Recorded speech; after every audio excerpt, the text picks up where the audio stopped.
pada saat orang merasa santai bahwa wabah itu tidak akan menyerang lagi, justru pada saat itulah jumlah penderita dan kematian meningkat.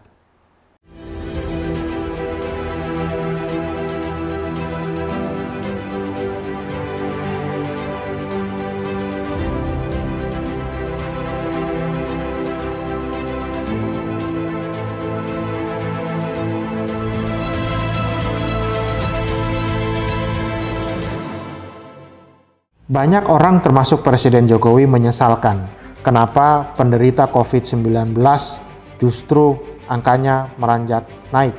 Dan WHO juga mengingatkan bahwa wabah COVID-19 ini mungkin akan berlangsung lebih lama daripada yang kita duga dan kita harapkan untuk segera selesai. Sebenarnya, melihat dari wabah yang pernah menyerang manusia pada awal abad ke-20, kita bisa mengambil satu pelajaran penting. Wabah yang dimaksud itu adalah Spanish flu atau flu Spanyol. Yang membuat Spanish flu atau flu Spanyol ini mematikan karena dia memang tidak menyerang di dalam satu gelombang, tetapi dia menyerang dalam 3 gelombang. Seperti Anda lihat di dalam gambar, gelombang pertama itu terjadi pada musim semi 1918. Musim semi itu di Amerika terjadi pada bulan Maret, April, hingga Mei. Sebenarnya ini bermula dalam kejadian yang sederhana sekali. Ada seorang koki di pangkalan militer di Kansas itu dilaporkan demam, kemudian dia dirawat, tetapi beberapa hari kemudian kurang lebih ada 1.100 anggota militer atau pasukan militer Angkatan Darat di Amerika Serikat pada saat itu yang terjangkit penyakit dan 30 diantaranya harus tewas. Tetapi kalau Anda ingat bahwa pada saat merebaknya wabah itu bersamaan atau berbarengan dengan satu kejadian penting di dunia, yaitu Perang Dunia Pertama.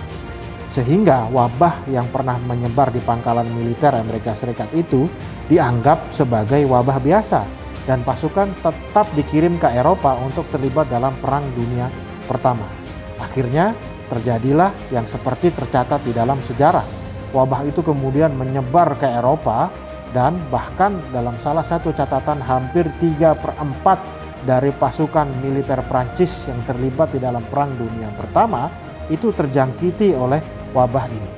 Gelombang kedua dari wabah ini terjadi pada musim gugur 1918. Musim gugur itu kurang lebih kalau di Amerika Serikat itu terjadi pada bulan September hingga November.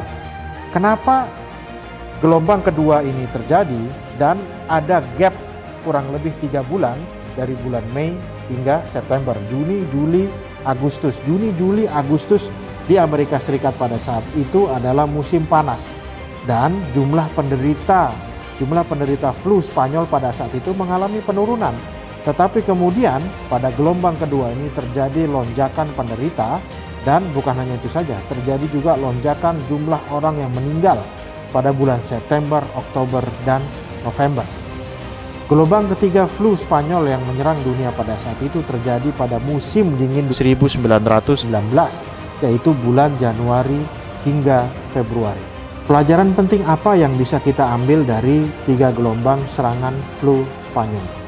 Dari data-data yang kita bisa pelajari dari sejarah, flu Spanyol itu kemudian menjadi mematikan itu karena ada periode di mana orang-orang merasa bahwa wabah yang menyerang itu bisa mereda.